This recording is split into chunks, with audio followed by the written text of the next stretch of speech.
Bonjour à toutes et à tous, j'espère que vous avez passé une bonne semaine. On commence tranquillement le week-end en lisant la presse française. Porté par une attaque de feu, le Paris Saint-Germain a imposé sa loi 5-2 contre l'AS Monaco. Un succès précieux dans la course au titre et un réalisme offensif plus que prometteur avant de recevoir Newcastle en Ligue des Champions. Le grand architecte de cette victoire, c'est Ousmane Dembélé, auteur de son premier but avec les Parisiens. Critiqué depuis le début de saison pour ses grands ratés, Dembélé est libéré, délivré, s'amuse à l'écrire le Parisien. Même la presse espagnole fait l'éloge du français ce samedi. Pour eux, il a fait une démonstration de son talent, une info un peu plus mercato qui pourrait donner le sourire à certains fans du PSG maintenant. À en croire les informations du Times en Angleterre, Newcastle est prêt à engager Hugo Ekitike en prêt cet hiver. Eddie Howe veut une plus grande profondeur de banc et a donc jeté son dévolu sur le buteur français pour soulager son attaque. La priorité reste également Calvin Phillips pour étoffer le milieu des Magpies. D'ailleurs en Angleterre, ce qui fait le plus de bruit, ce sont les dernières déclarations de Chandich. En conférence de presse, le coach d'Everton explique avoir dû remobiliser ses joueurs après la déduction de 10 points qui a fait basculer les Toffees en bas du classement. La sanction est vécue comme une injustice par les hommes du Goodison Park qui ont bien l'intention de se battre pour rester en Premier League. Une sanction sportive identique est aussi possible pour Manchester City, ce qui serait une catastrophe pour le club qui espère remporter tous les trophées avec son effectif XXL. Pep Guardiola a choqué tout le monde hier en conférence de presse avec une punchline vue comme une déclaration d'amour. Pour l'instant, nous sommes innocents. Je sais que les gens le veulent, je le sais, je le sens, j'attendrai. Attendez de voir ce qui se passe et, une fois la sentence prononcée, nous viendrons ici pour l'expliquer. Mais mon avenir ici ne dépend pas de ma présence en Premier League ou en Ligue 1. Il y a plus de chances que je reste si nous sommes en Ligue 1 que si nous gagnons la Ligue des Champions, a-t-il expliqué. Il se voit donc bien rester à City même si le club tombe en 3e division, la grande classe. On va parler du plus allemand des Anglais maintenant, Harry Kane. Le buteur des Blue Lions a encore éclaboussé la Bundesliga de son talent. Titulaire ce vendredi face à Cologne à l'occasion de la 12e journée du championnat allemand, l'attaquant a inscrit son 18e but en 12 journées de championnat. Pour rappel, son prédécesseur polonais Robert Lewandowski détient à ce jour le record de réalisation sur une seule saison, 34 buts. À ce rythme-là, il pourrait le battre. Pour le journal Bild, il est le libérateur de cette équipe.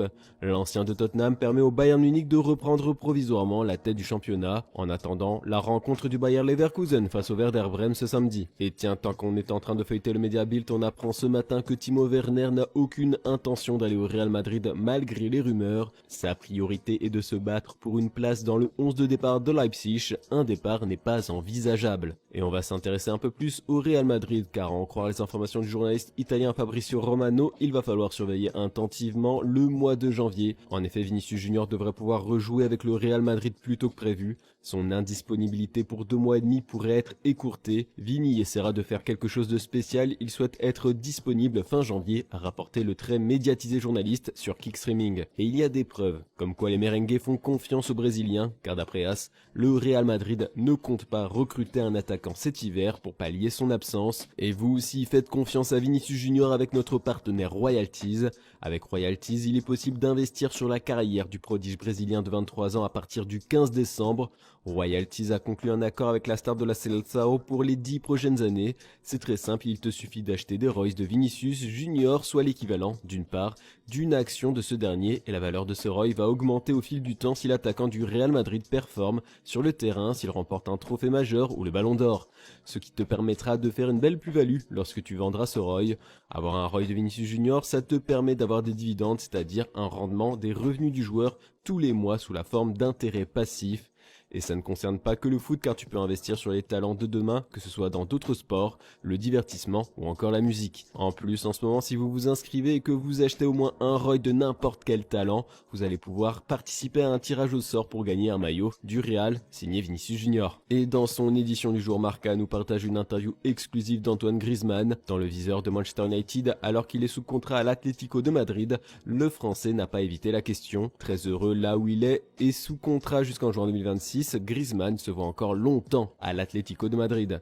Il affirme même que c'est la meilleure version de lui-même que l'on voit en ce moment sur les terrains de Liga. J'ai toujours été comme ça, j'ai besoin d'être heureux en dehors du terrain pour être heureux là-dessus, et mes coéquipiers, le coach, les kinés, les intendants m'aident pour ça. Il y a une très bonne alchimie entre eux et le lien avec les fans que j'ai récupéré et maintenant, vous pouvez voir que je suis plus détendu et plus heureux de jouer. C'est grâce à tout cela que nous voyons la meilleure version de mon jeu. Lisons un peu les journaux italiens maintenant, commençons par la Gazzetta dello Sport qui consacre sa une à la Juventus Inter, le gros match de Serie A prévu demain soir. Faisons l'histoire, il y a Juve-Inter pour le Scudetto demain à 8h45, un défi d'antan, écrit le journal qui partage un photomontage de Chiesa et Lautaro portant les chemises du passé glorieux des deux clubs.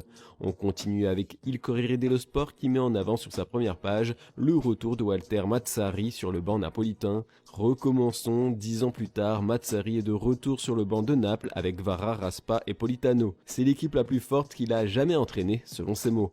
Voilà, c'est tout pour ce samedi, on se retrouve demain matin pour une nouvelle revue de presse. Bonne journée à toutes et à tous.